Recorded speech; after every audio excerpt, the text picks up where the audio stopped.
You changed the locks? Maya's voice came out quieter than she expected. Graham stood on the other side of the townhouse door, one hand resting on the new black keypad like he had installed it himself just to make the point. I thought it would be easier this way, he said. Easier? Maya still had her carry-on beside her, the airline tag from Chicago hanging off the handle. She had been gone 4 days helping her aunt recover from surgery. 4 days. And somehow, in that time, her husband had decided she no longer lived in her own home. Behind him, the entryway looked almost normal. Same framed print over the console. Same lamp she had picked out at West Elm.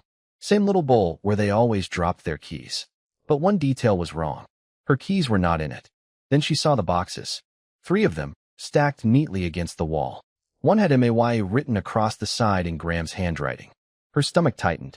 You packed my things? She asked. Graham gave a tired exhale, the kind people use when they think they are dealing with someone unreasonable. Not everything. Just enough for tonight. Maya stared at him. Tonight. My attorney is sending you a separation proposal in the morning. He said it like he was confirming a dinner reservation. No anger. No shame. Just procedure. Maya looked past him again. Her coat was gone from the hook. Her running shoes were missing from beneath the bench. On top of the first box sat her blue coffee mug, wrapped in a dish towel. 6 years of marriage reduced to packing tape and a label. So you knew I was coming home tonight. Of course I knew. And you still changed the locks. Graham's jaw shifted. I'm trying to keep this from getting ugly. That almost made her laugh. Instead, her fingers went cold around the handle of her suitcase. You locked your wife out of her house while she was out of town, Graham. The down payment came from my account. There it was. Not I am sorry. Now we need to talk. Money. Ownership. Control. He had already turned their marriage into a balance sheet where every line somehow ended in his favor. Your boxes are here, he continued. Tessa lives 20 minutes away. You can stay with her until we work something out. Maya said nothing. Graham mistook the silence for defeat. He always did. He stepped back, picked up the top box, and handed it toward her. The bottom gave way before Maya could grab it. Papers spilled across the front step. Tax statements. Old receipts. A folder from Mercer Vale Capital. Graham crouched fast, gathering them. Too fast. Maya noticed. One reimbursement sheet had landed face up beside her shoe. Graham snatched it before she could read more than the company name and a 5-figure total. Those are mine, he said. Maya looked at him. I figured. He pushed the remaining box outside and closed the door halfway. We will talk tomorrow. Then the door shut. The new lock clicked. Maya stood there for several seconds without moving. No tears came. Not yet. Her heart was pounding too hard for that.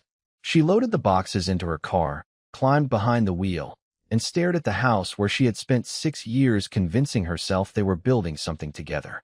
Then she took out her phone and called a number Graham had never seen. A woman answered on the second ring. Rachel Cole. Maya looked at the new keypad glowing beside the front door. Rachel, it is Maya. A pause. Maya? Is everything okay? Maya swallowed once. Do not remove me from the Ashford closing. Rachel went quiet. Are you sure? Maya watched the light inside her house go dark. Yes, she said. I am sure. By the time Maya pulled into Tessa Monroe's driveway, it was after 10, and the neighborhood had gone quiet except for a sprinkler ticking somewhere across the street. Tessa opened the front door before Maya even reached the porch. She was still wearing her reading glasses and a gray sweatshirt with a faded Georgia Tech logo across the front. What happened? She asked. Maya looked back at the car, at the 3 boxes in the back seat, then at her friend. Graham packed me. Tessa's face changed immediately. He did what? He changed the locks. For a second, Tessa just stared at her. Then she stepped aside. Get in here. Maya carried only her overnight bag inside. She could not deal with the boxes yet. Tessa did not push. She made tea Maya barely touched and cleared the guest room without asking questions Maya did not have the energy to answer. Around midnight, Maya sat on the edge of the bed with her wedding ring between her fingers. She took it off, set it on the nightstand, picked it up again, put it back on. The gesture annoyed her, but grief did not move in clean lines. 6 years could not be switched off because Graham had installed a new keypad. She lay down and stared at the ceiling, remembering things she had not thought about in years. When she met Graham, Mercer Vale Capital was not impressive. 7 employees, cheap coffee, shared conference rooms. Graham had ambition, But ambition was not the same thing as infrastructure. Maya knew infrastructure. Back then, she worked as a senior risk analyst for a regional bank. She could read a contract and spot where confidence turned into exposure. Graham used to call her after midnight with questions. Can you look at this clause? Does this fee structure make sense? Am I missing something? She always looked. Once, she found a termination provision that could have cost him one of his first major clients. Graham had laughed afterward, kissed her forehead, and said, "You just saved my company." Years later, he told people he had built Mercervale alone. Maya did not correct him. At first, she thought love meant not keeping score. Then her mother died, and everything changed in a quieter way. The trust documents arrived 3 weeks after the funeral. Redwood Harbor Holdings, a family investment office her grandfather had helped build through commercial real estate, private credit, and patient money nobody bragged about at cocktail parties. Maya had known there was family money. She had not known the scale. Her attorney explained the structure for nearly 2 hours. Beneficial interest, voting rights, control provisions. She remembered leaving that meeting and sitting in her car with both hands on the steering wheel, feeling less rich than exposed. She almost told Graham that night. Then he came home frustrated from work and said, "You would not understand what it takes to operate at this level." Maya never forgot the sentence. She also never told him about Redwood Harbor. At 7 the next morning, her phone buzzed on the nightstand. An email from Graham's attorney. Subject line, proposed separation terms. Maya opened the attachment and read slowly. Temporary housing, joint accounts, personal property. Then page 2 stopped her cold. Maya Ellison Mercer waives any present or future claim, direct or indirect, involving Mercervale Capital. She read it twice. Tessa appeared in the doorway holding 2 mugs of coffee. Bad. Maya looked up. For the first time since standing outside her own front door, something close to amusement touched her face. "No," she said. "Just interesting." Because Graham had just asked her to surrender something he clearly did not understand. And by then, Rachel Cole had already sent a message of her own. Ashford Plaza due diligence complete. Closing still scheduled for Friday. Part 3. At 9:30 Tuesday morning, Maya sat across from Rachel Cole in a corner booth at a quiet breakfast place in Buckhead, far from the glass conference rooms where Redwood Harbor usually conducted business. Rachel had already ordered black coffee and spread a slim folder across the table before Maya arrived. "I heard enough in your voice last night to know something happened," Rachel said. "You do not have to tell me what." Maya appreciated that. Everyone else seemed to want the story. Rachel wanted the decision. "Show me where we are on Ashford." Rachel opened the folder. Purchase agreement is signed. Property inspection is complete. Environmental review came back clean. Financing is committed. Seller wants to close Friday. Maya turned a page and found the tenant schedule. Law firms. A medical technology company. 2 insurance groups. Then, halfway down the second page, she saw it. Mercervale Capital. 17th floor. Graham's company occupied nearly 18,000 square feet under a lease with 4 years remaining. Maya already knew that, of course.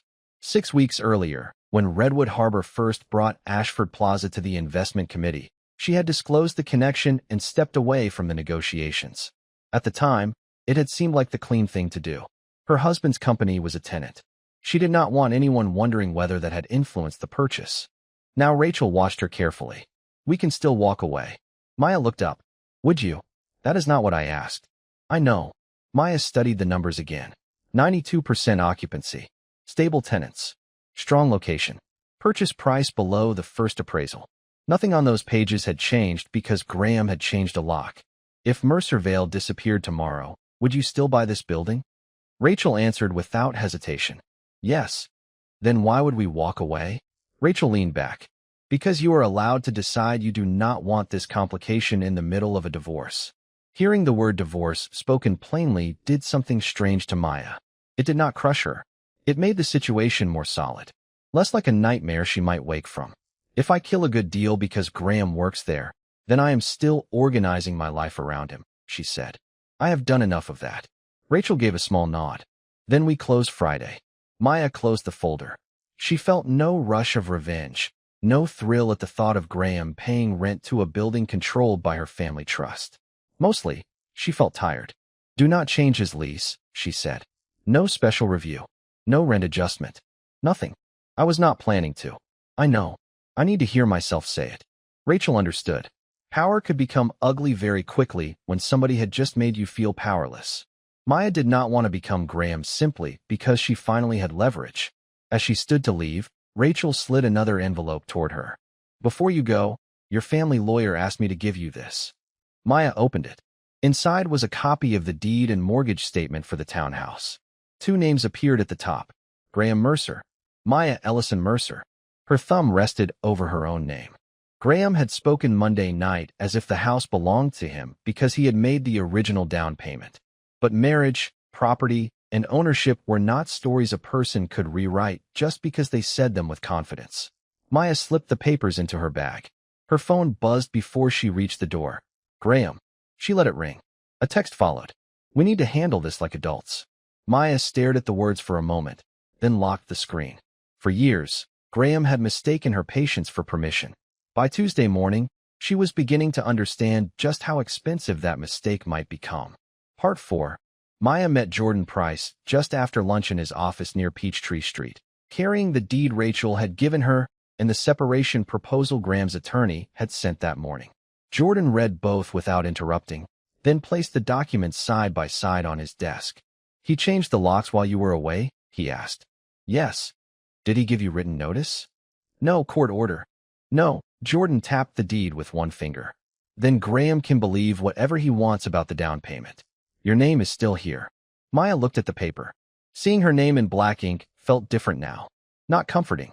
Clarifying. I do not want to go back there and make a scene. Good, Jordan said.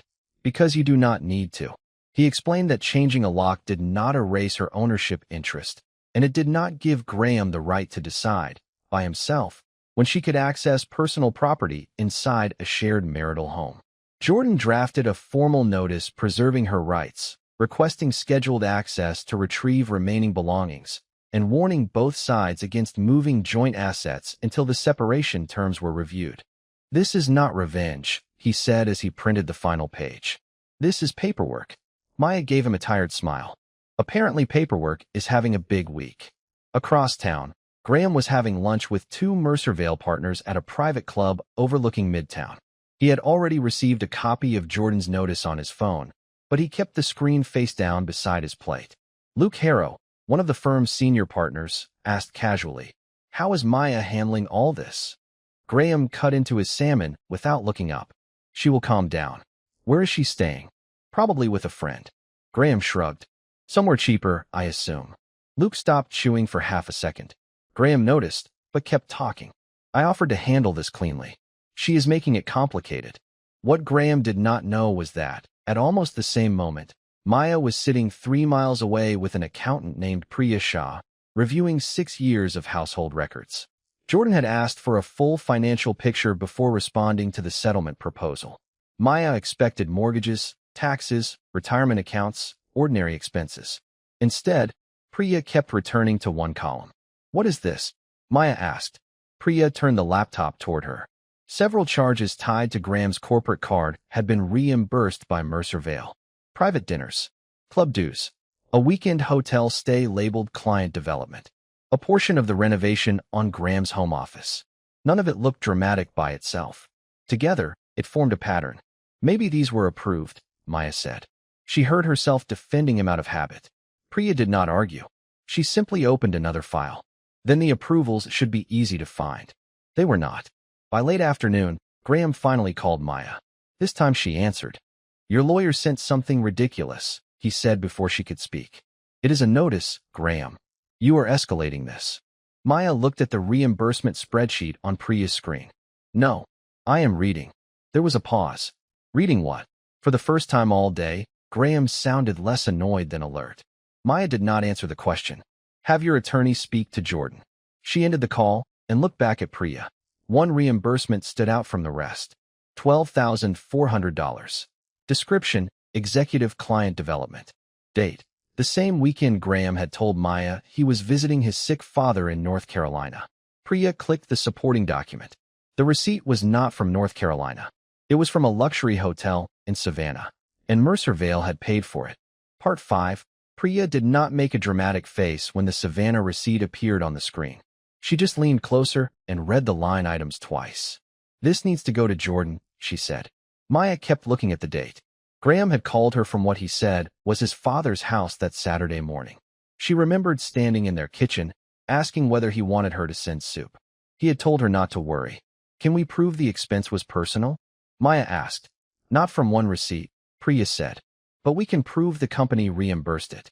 That means somebody should have approved it." Maya nodded slowly. "Send everything to Jordan. Nothing goes to anyone else." Priya glanced at her. "You do not want Mercervale to know?" "Not from me." That mattered.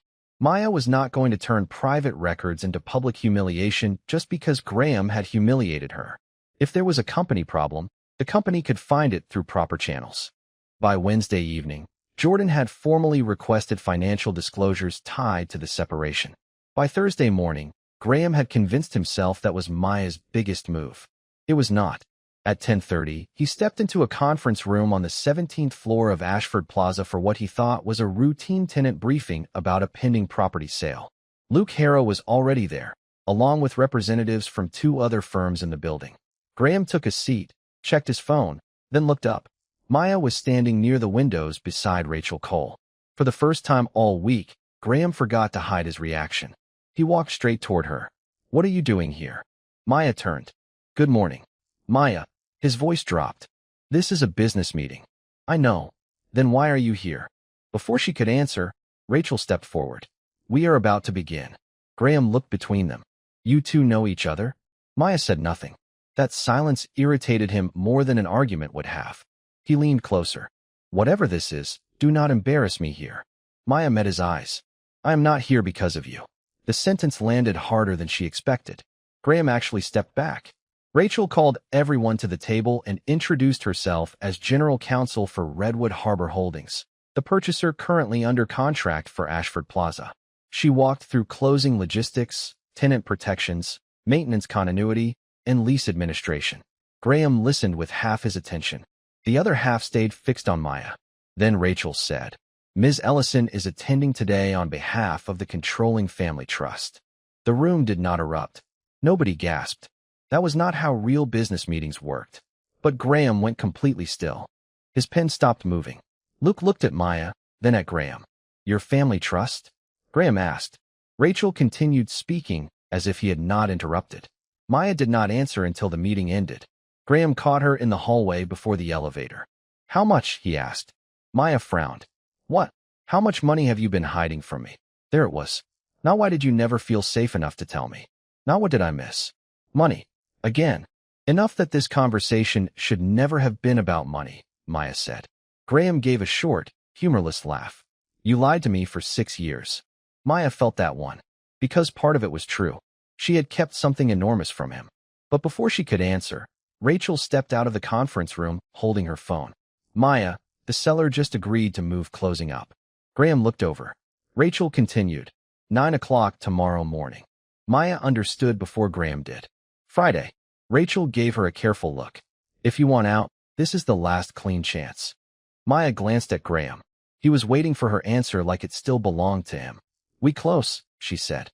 That evening, Maya was halfway through reheating leftover pasta in Tessa's kitchen when the doorbell rang. Tessa looked up from the counter. "Are you expecting someone?" Maya shook her head.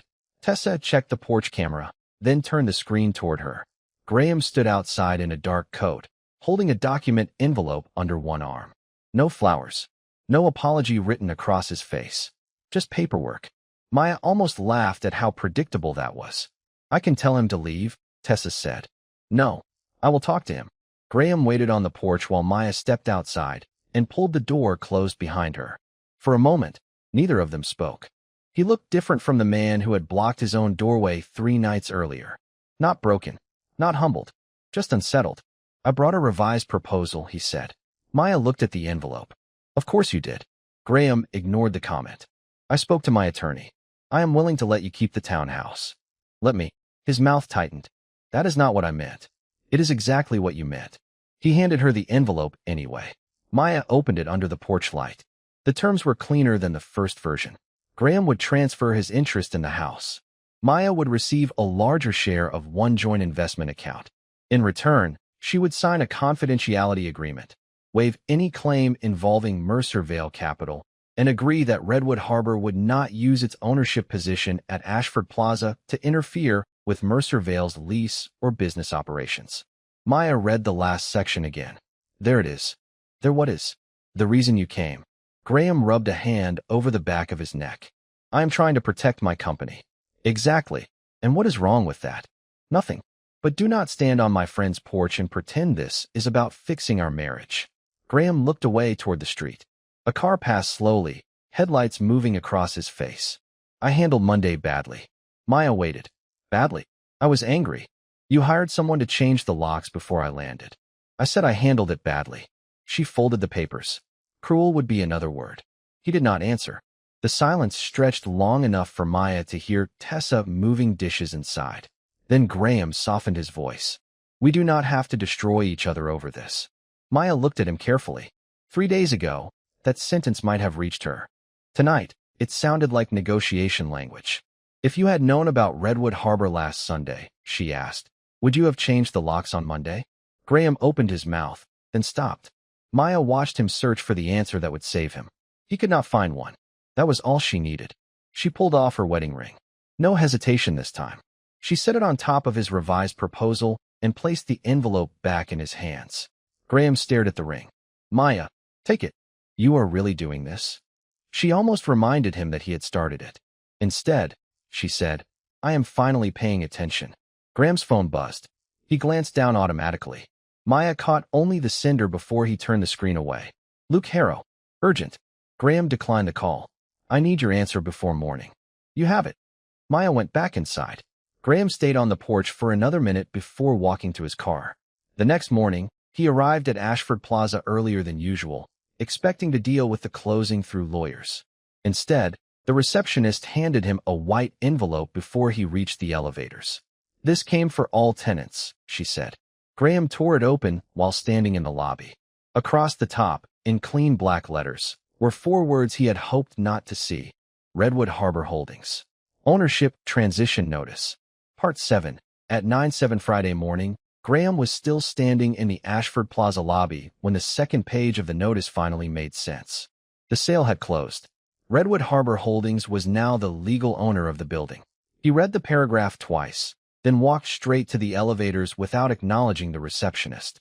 By the time he reached the 17th floor, Luke Harrow was waiting near the conference room. You saw it? Luke asked. Graham folded the notice and slipped it inside his jacket. I am making a call. He shut himself inside his office and dialed the number listed for ownership transition questions. Rachel answered. Redwood Harbor Holdings. I want to speak to whoever is actually making decisions over there. Rachel paused. What decision are you asking about? My lease. My company. This building. Your lease remains unchanged. That is not what I asked. Graham stood at the window, looking down at Peachtree Street 17 floors below. Put me through to the owner. Rachel's response was calm. One moment. The line clicked. Graham expected another attorney, maybe an investment manager he had never met. Instead, Maya answered. Hello, Graham. He said nothing for 2 full seconds. You bought my office? No, her voice was steady. Redwood Harbor bought the building. Mercervale rents space in it. Do not play semantics with me. It is not semantics. It is how commercial property works. Graham paced toward his desk. So what happens now? Nothing happens now. You expect me to believe that? Your lease stays exactly as written. Same rent. Same term. Same renewal provisions. Building management handles everything. Graham stopped. You could terminate us. No, I could not. And even if I could, I would not. That answer seemed to bother him more than a threat would have. Then what is this, Maya? A real estate transaction that started before you decided our marriage was over. Graham lowered his voice. You knew this was happening while I was living with you. I knew Redwood Harbor was evaluating the property. I stepped away from the deal because your company was a tenant. And now I am not stepping away from my own life to make yours more comfortable. The line went quiet. Maya could hear faint office noise on his end. A printer, someone laughing in the hallway. Ordinary Friday sounds surrounding a man whose understanding of his wife had just collapsed. You could have told me, he finally said. Maya leaned back in the small conference room where Rachel sat across from her reviewing closing documents. You could have asked who I was before deciding what I was worth. Graham had no answer. Maya ended the call without another word. She did not feel victorious. Mostly, she felt finished with explaining herself. Across town, Graham sat alone behind the desk he had once treated like proof that he had outgrown her. At 11:30, building management emailed Mercervale confirming that all future property matters would go through the professional management team. No special access. No private arrangement through Maya. Graham was simply another tenant. He was still staring at that email when Luke stepped into his office. "We have a problem." Graham looked up. "If this is about the building, I already handled it." "It is not about the building." Luke closed the door behind him. "The board received questions about expense reimbursements." Graham's expression changed. "From who? Does it matter?" "Yes." Luke studied him for a moment. "Finance pulled the records themselves after outside counsel requested preservation of documents connected to your separation." Graham went still. Luke continued. "Savannah, club dues, home office renovations. There are others." Graham stood. "Those expenses were legitimate. Then you can explain them." Luke checked his watch. "Board meeting at 2:30. Today." "Today." Luke reached for the door, then stopped. "And Graham, this is not Maya buying a building. This is your own paperwork." When the door closed, Graham looked at the ownership notice lying beside his keyboard. For 3 days, he had been afraid Maya was coming after his company. He had not considered the more dangerous possibility. Maybe she did not have to. Part 8. At 2:30 Friday afternoon, Graham walked into Mercervale's main conference room expecting questions. What he did not expect was outside counsel sitting at the far end of the table. Luke Harrow was beside him, along with the firm's chief financial officer and 2 board members Graham rarely saw outside quarterly meetings. Nobody offered coffee. "Sit down," Luke said. Graham took the empty chair. The chief financial officer pushed a folder across the table. "We reviewed the reimbursements flag during the document preservation process." Graham did not open it. "My separation has nothing to do with company finances." "We agree," Luke said. "That is why this meeting is about company finances." The first charge was the Savannah Hotel. Then came private club dues billed as client development, renovation costs from Graham's home office, and several dinners with no clients listed anywhere in the supporting records. None of the charges would destroy Mercervale on their own. That almost made it worse. They looked ordinary, casual, like Graham had stopped noticing where his money ended and the firm's began. "These were business-related," he said. The chief financial officer folded his hands. "Then provide the client names and approvals." Graham looked at the folder. "I would need time." "You will have it," outside counsel said. "Effective immediately, your expense authority is suspended pending independent review. Any expenditure above $5,000 requires dual approval. The fundraise will also be delayed until we finish." Graham turned to Luke. "You are freezing the fund because my wife went digging through my records." Luke's expression hardened. "Maya did not send us these records." Graham stopped. "What?" "Finance pulled them after counsel issued a preservation notice. We found the discrepancies." Graham had spent the entire week preparing himself to blame Maya for whatever happened next. Suddenly, she was not even in the room. "This is temporary," Luke continued, "unless the review finds something worse." Graham leaned back. "You know what she did this week? Her family bought the building we work in. Her family bought a commercial property that was already under contract." Luke paused. "You are sitting here because you submitted expenses that you cannot explain." Graham looked around the table and realized no one was angry enough to fight with him. They were disappointed. That was harder. Luke closed the folder. "You keep talking like this happened because Maya has money." He lowered his voice. "It happened because somewhere along the way, you started believing rules were for people beneath you." Hours later, Graham sat across from Maya in Jordan Price's mediation room. The city outside had turned gray with evening rain. For once, Graham arrived without a new proposal. "I owe you an apology," he said. Maya waited. Changing the locks was wrong. She noticed the word immediately. "Not badly handled." "Wrong. Why did you do it?" she asked. Graham looked down at his hands. "I thought if I controlled the beginning, I could control the divorce." Maya felt something ache in her chest, but it was not hope. It was recognition. "You were trying to win a marriage that had already ended." Graham looked at her. "Is there really nothing left?" For one dangerous second, Maya remembered cheap takeout on the floor of their first apartment, Graham talking about the office he would have someday, both of them laughing because they could barely afford a decent couch. She still loved that memory. She just no longer confused it with the man sitting across from her. Graham reached into his pocket and placed the townhouse key on the table. Take the house. Maya looked at the key, then pushed it gently back toward him. Sell it. Graham frowned. Maya, sell it, and split what belongs to both of us. She stood and gathered her papers. You keep what is yours. I will keep what is mine. Jordan opened the door for her. Before Maya stepped into the hallway, Graham spoke again. Where are you going? Maya looked back once. Home. Graham did not know what she meant. Not yet. 3 months later, Maya stood on the front steps of a narrow brick brownstone near Piedmont Park with a grocery bag in one hand and a new key in the other. The place was not enormous. It did not need to be. It had tall windows, warm hardwood floors, a small kitchen with 2 little counter space, and a back patio just big enough for 2 chairs and a table. Tessa had called it perfect. Maya had called it hers. She unlocked the door and stepped inside without checking over her shoulder. That simple movement meant more to her than she expected. The townhouse had sold 6 weeks earlier. Graham and Maya divided the equity through mediation. No courtroom spectacle. No public war. Just signatures, numbers, and 2 people finally admitting that something they had built together was over. Mercervale remained on the 17th floor of Ashford Plaza. Redwood Harbor honored every term of the lease exactly as Maya had promised. Graham stayed with the firm, but the board kept tighter controls around his spending while the review continued. Some of the reimbursements were repaid. Others were reclassified. The damage to his reputation was not dramatic enough for headlines. But inside the company, people looked at him differently. Graham had always believed respect came from being the most powerful person in the room. He was learning that trust was harder to rebuild than authority. One Thursday afternoon, Maya returned to Ashford Plaza for a quarterly property meeting. She had not been there since closing. As she crossed the lobby, the elevator doors opened and Graham stepped out with 2 clients. He stopped when he saw her. For a moment, neither of them moved. He looked tired, but not defeated. Maya was glad about that. She had never wanted his destruction. She had only wanted her life back. Maya, he said. Graham. His clients continued toward the entrance, giving them privacy without making it obvious. Graham glanced around the lobby. The building looks good. The management team is doing a good job.